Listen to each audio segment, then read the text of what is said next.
Guys! So ayan, kauuwi lang namin. Actually, ako na lang yun nandito sa bahay kasi umalis ulit yung magkapatid para magbanding sila. And of course, who am I naman para istorbohin sila, no? Pero niyaya din naman nila ako, pero humindi ako kasi nung isang araw pa ako talagang Nung isang araw pa talaga ako nagkikrave sa mangga, guys. Kahit may kamahalan dito ang mangga at hindi naman ganun kasarapan tulad dun sa atin, dyan sa atin sa Pilipinas. Pero bumili pa rin ako. So, ito po ay tumataginting na, parang almost $4. If I'm not mistaken, around like 3.59. Mahilig din sila sa 9.99. Oo, parang ganun. 3.59. Parang ganun. $3. $3. Again, sorry. €3.59. So, ayan. Yan ang presyo ng manggang ito. Na talagang kinrave ko. Na hindi ko maiwasang hindi bilhin. Anyways, may tanong dito ang mahal kong si Zia. Sabi niya, Nay, ask ko lang, yung MQ Kitchen na pork and bangus belly, on the sweeter side po ba yung lasa niya? Bala ko po kasi yung umorder. Sana mapansin po. Mga mahal ko, iba't iba tayo ng panlasa. Para sa akin, yung pork talaga, isa kasi sa paborito ko. So, magiging bias ako, ha? Pero nasa sweeter side siya. Pero tamang tamis lang naman siya. Baka masabi nyo, matamis, tapos tamang tamis. Pero sa totoo lang, pag sa kanin kasi, matakaw talaga siya sa kanin, mga mahal ko. Sinasabi ko sa inyo, kahit wala na kayong ibang ulam, kundi yung pork lang, yung binagoongan pork lang ng MQ, solve na kayo. Pero when it comes to MQ bangus belly, yan, dapat si tatay tanungin natin ito. Kasi yan ang favorite niya talaga, bangus belly ng MQ. And para sa akin, tamang tamis naman yan. Mas nalalasahan ko yung tamis sa binagoongan pork kaysa sa bangus belly. Pero kasi binabagayan kasi yung pagkatamis dun sa sa pork, sa binagoongan pork. Kasi syempre, pork, nalalaway na ako, Alam nyo, ang MQ Kitchen, kung saan na nakarating na to ng China, nakarating na to ng Greece, nakarating na to ng Italy, nakarating na to ng Austria, tapos nakarating na ng Czech, tapos ngayon nakarating dito ng Germany. Saan pa kayo? Minsan talaga may mga pagkakataong pag ako'y kumakain, hindi ko na na-video kasi baka ma-OA na kayo pero ngayon kakainin ko siya kasi tamang-tama. Anong oras dyan? Madaling araw. 1:00, 2:00 kaya ito ma-upload. Magsusorry ako? Hindi! Bakit ako magsusorry? Parang hindi nyo ako nanay kapag hindi ko kainigit ng mga kinakain ko, diba? So, dapat magpakananay ako. Mang-inggit. Charik. O, bawal ang kutsilyo sa So, dito ako sa isang tabi. Kalahati muna. Para naman masave natin naman tong mangga na to. Ay, hinog na siya. Hala, uy. Ito naman, Ay, kainaman naman pagkakamahal mo. Bakit ikay pahinog na? Sige, kutsarain natin.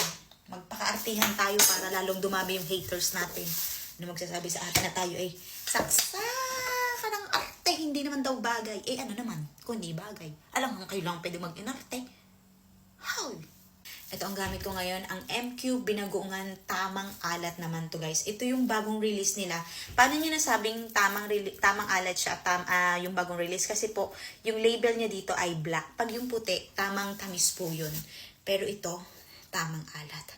Ayun, medyo hinog na nga lang siya. So, wala na tong ka-crunch-crunch. Ayan, cheers!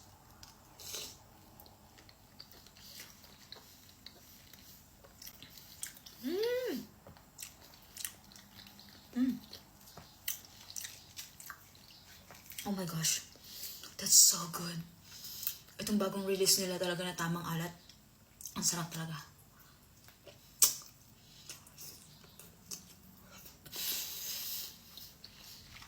Naglatatin na din niya.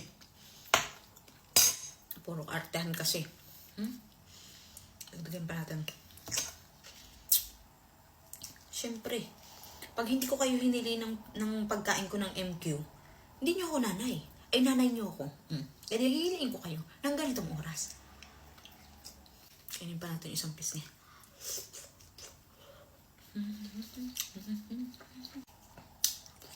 Huwag sayangin ang €4.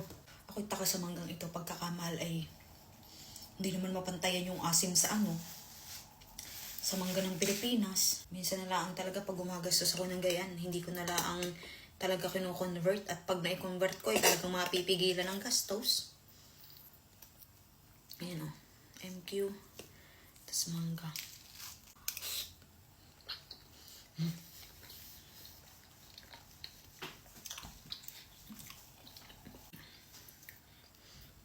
Sarap. Sarap niya talaga. Ang galing nyo na naman ni Silly Queen. Tsaka ni Lando. Ay, kakamo. Ayun o. Okay naman nga nga. Baka naman i-hate nyo ako ng sobra dahil hindi ko kayo binibigyan. Ay, mabagal kayo. Di ako na lang.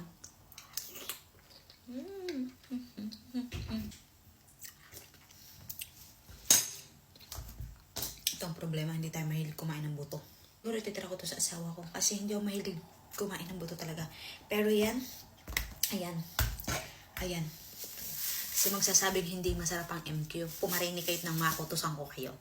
I-try nyo muna ha, bago kayo magsabi-sabi ng gayaan. Pero sa bagay, iba-iba tayo ng panlasa. Pero ilalaban ko talaga ang MQ binagoongan. So dyan na kayo. Makatulog na ako. Ciao. Bye!